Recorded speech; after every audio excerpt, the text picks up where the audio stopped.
భక్తివర్ణ ప్రేక్షకులకు శుభోదయం 12/1/2024 స్వస్తి శ్రీ చాంద్రమాన శోభకృత నామ సంవత్సరం దక్షిణాయనం హేమంత ఋతువు పుష్యమాసం శుక్లపక్ష శుద్ధ పాడ్యమి.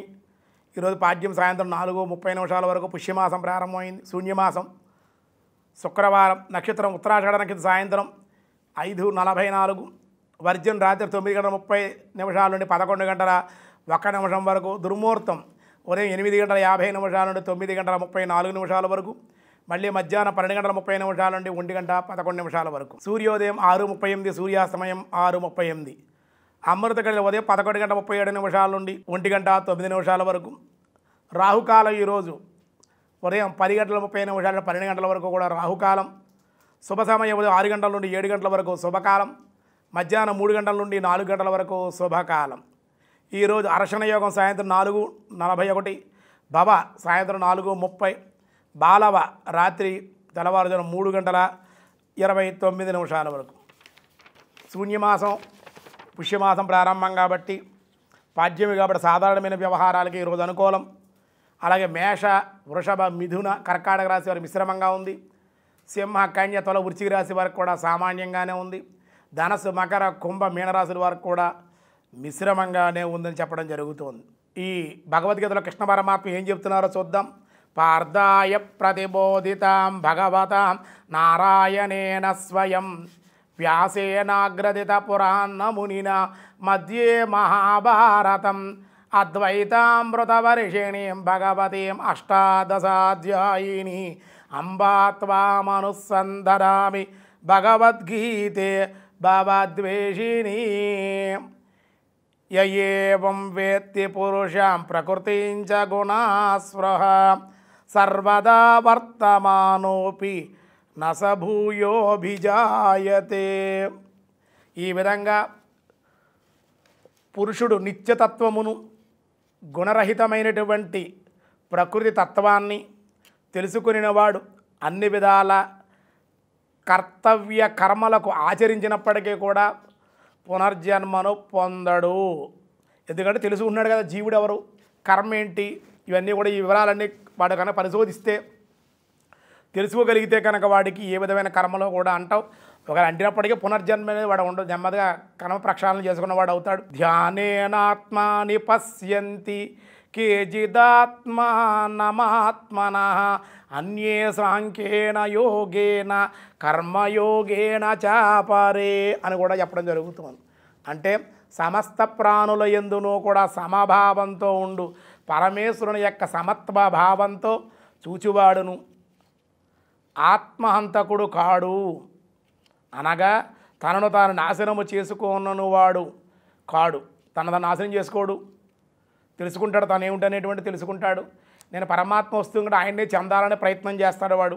అందువల్ల అతను పరమగతినే పొందుతాడు. ఇందులో ఏ విధమైన సందేహం కూడా లేదు. ప్రకృత్యేవచ కర్మాణి క్రియమానాని సర్వశః యః పశ్యతి తదాత్మానం అకర్తాంచ సపశ్యతి. అంతేకాదయ్యా, సకల కర్మలు కూడా అన్ని విధాలుగా కూడా ప్రకృతి ద్వారానే జరుగుతున్నవి. ఆత్మ అకర్తనియు ఎరింగినటువంటి వాడు వాస్తవాన్ని చూడడు అని కూడా చెప్పడం జరుగుతుంది. ఇంకా మనకి ఈవేళ కూరాడయ్య మాట 27వ పాసురం ఏ రోజైతే వస్తుందో ఆ రోజు కూడారయ్య అనేటువంటి పాసురం వస్తుందన్నమాట మనకి. ఈవేళ చక్కగా ఆండాళ్ళందరూ కూడా ఈ కూరాడయ్య రోజుని వాళ్ళు ఫస్ట్లో మనకు రెండో రోజే వాళ్ళు ఏం చెప్పారంటే నెయ్యున్నో పాలున్నో నాట్కాల నీరాడే మెయ్యట్టు ఎలిదం మారినట్టు నా ముడియాం సెయ్యాదర సయ్యో అని చెప్పారన్నమాట. మేము నెయ్యి తినం, పాలు తాగం, పెరుగు తినం, ఇవేవి కూడా మేము తినం అన్నటువంటి వాళ్ళు ఈ యొక్క వ్రతమంతా కూడా ఈ తిరుప్పావై వ్రతం పూర్తయ్యే సమయంలో కల్లా కరెక్ట్గా 27వ పాసులు ఏ రోజు వస్తుందో ఆ రోజున చక్కగా కోడారై వెళ్ళం సీర్ గోవింద ఉందనై పాడెప్పారె కుండుంబ్యాం పెరు సన్మాన్ నారు పొగలం పరిసినాల్ నండ్రాగా చూడగమే తోల్వలయే తోడి సెవిలో పువ్వే అని చక్కగా మాకు కూడని వాళ్ళందరితో కలిసి కూడుకుని సీర్ గోవింద నీతో కలిసి మేము పాయసం తినాలయ్యా, కాబట్టి నీతో కూర్చోవాలి. మేము చెవులకి అవన్నీ ఆభరణాలు, కంఠాభరణాలు, చెవి ఆభరణాలు, ముక్కుకు సంబంధించి ముక్కు పుడకలు, హారాలు, పాపిడి బొట్లు ఇవి అవి కూడా మేము అన్నీ కూడా ధరించి పట్టీలు ఇవన్నీ కూడా చక్కగా దివ్య వస్త్రాలు ధరించి నీతో పాటే పాయసంతో కోరాడై వెళ్ళుం సీర్ గోవింద గోవింద అనే సంబోధన చేశారు వాడు. గోవిందుడు అంటే అంత ప్రీతి అన్నమాట స్వామికి ఆ నామాల్లో కూడా. అదే తిరుపతిలో గోవింద గోవింద గోవింద అని మన కష్టాలు తొలగిస్తాడు. ఎవడన్నా నన్ను పిలుస్తున్నాడు ఎదురు చూస్తూ ఉంటాడు గోవింద అంటే అదే అన్నమాట.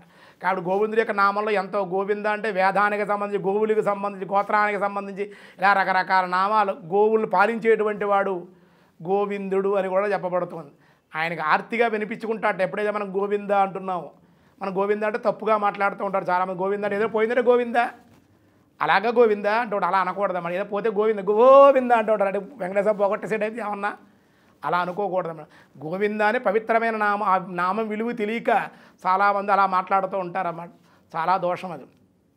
ఇక్కడ అందుకే వీళ్ళు గోపికలందరూ కూడా కోరాడై వెళ్ళం సీర్ గోవింద ఉందన్నై పాడిప్పారె గుండంబ్యాం పేరు సన్మానం. మాకు సన్మానం కావాలి. నీతో కూర్చుని మేము నెయ్యిను క్షీరాన్నంతో బాగా క్షీరాన్నంలో నెయ్యి బాగా ఉండాలన్నమాట. దట్టంగా ఉండాలి.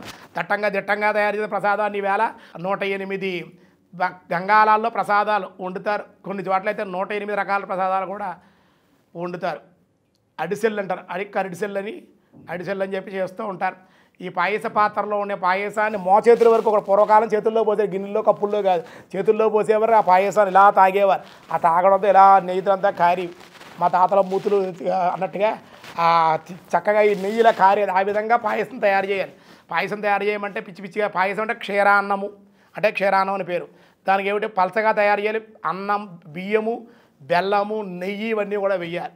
నెయ్యి వేసి చక్కగా చేయాలి.